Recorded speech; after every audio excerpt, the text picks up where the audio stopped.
नमस्कार, face of Hind के इस YouTube चैनल में आपका स्वागत है। आज हम बात करने वाले हैं कि बिना प्रेजेंटेशन स्लाइड्स का उपयोग किए कैसे आप एक सफल पब्लिक स्पीकर बन सकते हैं। तो चलिए शुरू करते हैं। मुझे यह बहुत आश्चर्यजनक लगता है कि कुछ पब्लिक स्पीकर बिना अपनी ऑडियंस के बारे में जाने स्पीकर के रूप में बोलने के लिए तैयार हो जाते हैं। कई स्पीकर बस आलसी हो जाते हैं और मानते हैं कि हर कोई उनके कंटेंट को सुनना चाहेगा क्योंकि यह बहुत ही महत्वपूर्ण सब्जेक्ट है। लेकिन वे पूरी तरह गलत होते हैं क्योंकि अपनी ऑडियंस को जानने के बाद आप अपने कंटेंट को और अधिक शार्प तरीके से पेश करने में सक्षम होंगे, जिससे कि ऑडियंस को लगे कि यह विशेष रूप से उनके लिए ही तैयार किया गया था, भले ही आपका कंटेंट सभी के लिए हो।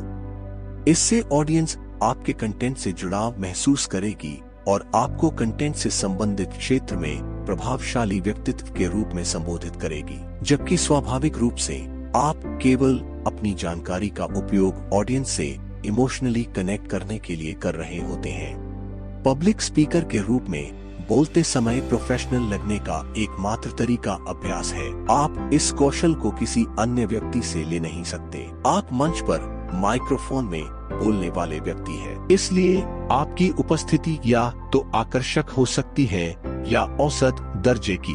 यदि आप यह मानते हैं कि पावर पॉइंट स्लाइड आपको एक गतिशील स्पीकर में बदल देगा, तो यकीन मानिए कि आप गलत हैं और ऐसा बिल्कुल भी नहीं होने वाला है। अभ्यास करने के लिए भी कई विधियां हैं जो बहुत कम समय में बहुत अधिक लाभकारी दिखती है। इन्हीं विधियों में से एक का नाम है बीट्स। इसमें आप कंटेंट के एक छोटे पैराग्राफ का बार बार अभ्यास करते हैं। हर शब्द को याद रखने के बजाय आप बस अपने तरीके से बात करें। ऐसा करने से आप स्टेज पर परफॉर्म करते समय विचलित होने से बच सकते हैं। यह मेरे द्वारा इस्तेमाल की जाने वाली तकनीक है, जिसका उपयोग मैं अपनी प्रेजेंटेशन के दौरान हैकलर्स की रुकावटों को रोकने के लिए करता हूँ। कार्यक्रम में पहुँचने से पहले मैं मेरी टीम से ऐसे किसी भी संभावित संकट मोचक की पहचान करने के लिए कहता हूँ। वे जो अट्रैक्शन चाहते हैं उन्हें देने के लिए मैं इन लोगों को बुलाता हूँ और उनका साक्षात्कार करता हूँ। मैं उनके नामों का उल्लेख करते हुए भाषण जारी रखता हूँ। यह व्यावहारिक रूप से इस संभावना को समाप्त कर देता है कि वे अपनी एक राय जो मेरे विषय से संबंधित उनके मन में है, उसके संदर्भ में मेरी आलोचना करेंगे। यह वास्तव में अच्छी तरह से काम करता है, लेकिन उनके नामों का विशेष रूप से उल्लेख करने से बचे, क्योंकि ऑडियंस में जो उनकी समस्याओं से अवगत है वे मान सकते हैं कि आप ठीक वैसे ही हैं जैसा कि हकलर्स आपके बारे में बोलते हैं। ऑडियंस के एक बड़े ग्रुप का उल्लेख करें। लोगों को शायद ही कभी पकाऊ और पुराने तरीकों से कार्य करने के लिए प्रेरित किया जा सकता है। जब आप ऑडियंस में इमोशन को जगाने वाले शब्दों का उपयोग करना सीख जाते हैं तो अधिक प्रभाव के साथ बोल पाते हैं। केवल सही शब्दों का प्रयोग करके आप ऑडियंस की अनेक प्रकार की भावनाएं प्राप्त कर सकते हैं। उनमें खुशी या गुस्सा आदि हो सकते हैं। जब आप इससे अवगत हो जाते हैं कि आप एक ग्रुप के सामने क्यों बोल रहे हैं, तो यह चुनना और आसान हो जाता है कि कौन सी भावनाएं पैदा हो। अपने उद्देश्य को जानने से उन शब्दों को चुनना बहुत आसान हो जाता है जो वांछित भावनात्मक प्रतिक्रिया प्राप्त कर सकते हैं। आपको ऐसे शब्दों का चयन करना चाहिए जो आपकी ऑडियंस समझ सके। अपनी प्राइवेसी के कारण लोग अक्सर इस महत्वपूर्ण पॉइंट को अपनी ऑडियंस के सामने लाने से हिचकिचाते हैं। इससे उनके लिए ऑडियंस से जुड़ना और मुश्किल हो जाएगा। भले ही आपको स्टेज पे होने पर अपने सबसे गहरे सीक्रेट्स को साझा करने की आवश्यकता न हो, तो भी आप उल्लेख कर सकते हैं कि आप खाना पकाने या हाउसकीपिंग का कितना आनंद लेते हैं, कुछ भी जो उन्हें आपको बेहतर तरीके से जानने में मदद करेगा, भावनात्मक संबंध बनाने और उनका ध्यान जीतने की संभावना को बढ़ाएगा।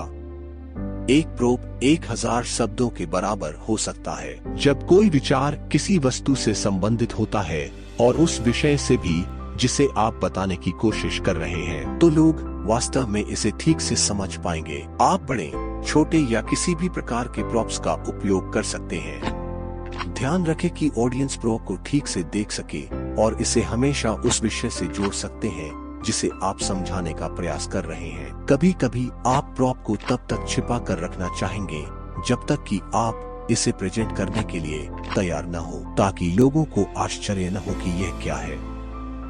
शेक्सपियर ने खुद अपनी त्रासदियों के बीच ह्यूमर डाला है। चुनौतीपूर्ण कंटेंट के सामने हास्य एक शक्तिशाली और प्रभावी उपकरण है जो ऑडियंस के दिमाग को आराम देता है। इसके अतिरिक्त यह आपकी पसंद और खुशियां बांटने के तरीकों में सुधार करता है। इसके अतिरिक्त हास्य में आपके मैसेज को लोगों के दिमाग तक पहुंचाने की बहुत अधिक संभावना होती है। भाषणों और प्रेजेंटेशन में हास्य का उपयोग करने के लिए चुटकुले सुनाना या स्टैंड अप कॉमेडियन होना आवश्यक नहीं है। बिना किसी पूर्व अनुभव के हास्य जोड़ने के कई तरीके हैं। आप किताबों या मैगजीन से पढ़ सकते हैं, कहानियां सुना सकते हैं या कोई हास्यास्पद सीन प्रस्तुत कर सकते हैं। ध्यान रखें कि आपका हास्य उस विषय से संबंधित होना चाहिए जिसे आप बताने की कोशिश कर रहे हैं, ठीक वैसे ही जैसे आप प्रॉप्स के साथ करेंगे, और इससे आप बहुत अधिक सफल होंगे। क्या आपको नहीं लगता कि अगर आप उनसे बात करने के लिए अपना समय बर्बाद करने की जहमत उठाने जा रहे हैं, तो अपने प्रेजेंटेशन के परिणाम स्वरूप ऑडियंस को मोटिवेट करना एक अच्छा विचार होगा। भले ही वे कोई गलती करें, फिर भी कुछ नहीं करने से बेहतर है काम को करने का प्रयास करना, क्योंकि कम से कम उन्हें इससे सीखने का अवसर तो मिलेगा ही। सच तो यह है कि आप उनकी मदद के लिए हैं, ना कि उनके खिलाफ, चाहे आपका अहंकार कितना भी बड़ा क्यों न हो। मैं आपके अंदर एक प्रेरणा पैदा करने के लिए हूँ, लेकिन यदि आप अपने भाषण को इस विचार के साथ लेते हैं कि यह सब सिर्फ आपके बारे में ही है, तो आप शायद उतना अच्छा प्रदर्शन नहीं करेंगे जितना आप करते हैं। इसलिए अपनी ऑडियंस की उम्मीदों पे अधिक ध्यान केंद्रित करें। अपनी ऑडियंस की समस्याओं का समाधान करना आपके लिए उनके प्यार को सुनिश्चित करने के सर्वोत्तम तरीकों में से एक है। यदि आपने अपनी ऑडियंस पर अच्छा रिसर्च किया है, तो आप पहले से ही उनके मुद्दों से अवगत होंगे। आपकी जिम्मेदारी है कि आप उन्हें समाधान के साथ प्रस्तुत करें। समस्याओं का समाधान ढूंढना ही मोटिवेशन का मुख्य लक्ष्य है। यह पर्याप्त नहीं है कि लोगों को उच्च स्तर तक मोटिवेट करके बिना परमानेंट सॉल्यूशन के ही छोड़ दिया जाए। इसके लिए उन्हें इस मोटिवेशन को सही दिशा में इस्तेमाल करने के तरीके बताएं। आधुनिक और योग्य मोटिवेशनल स्पीकर समाधान और उन्हें प्राप्त करने की रणनीति प्रदान करते हैं। यही मोटिवेशनल स्पीकर का अंतिम उद्देश्य होना चाहिए। अपने प्रेजेंटेशन से पहले सही तैयारी, अभ्यास और ऑडियंस के बारे में रिसर्च के साथ भी यदि आप सभी छोटे बिंदुओं पर ध्यान देने में विफल रहते हैं, तो आपका प्रेजेंटेशन बर्बाद हो सकता है। अपने प्रेजेंटेशन से पहले और बाद में आपको पता होना चाहिए कि क्या हो रहा है, उनकी व्यवस्था कैसे की जाती है, या क्या कोई टेबल नहीं है, क्या वे गोल मेजों पर बैठे हैं जहां उनमें से आधे आपसे दूर हैं। मुझे किस प्रकार के माइक्रोफोन का उपयोग करना चाहिए, कमरे की स्क्रीन कितनी बड़ी है, क्या मौजूद लोगों द्वारा शराब का सेवन किया जाएगा, वहाँ किस तरह की रोशनी है। ये सभी कारक किसी भी प्रेजेंटेशन की सफलता पर प्रभाव डालते हैं। आपको विविधताओं के बारे में पता होना चाहिए और वे प्रेजेंटेशन को कैसे। ऐसी ही और आने वाली वीडियोस देखने के लिए वीडियो को लाइक जरूर करें और चैनल को सब्सक्राइब करें। धन्यवाद।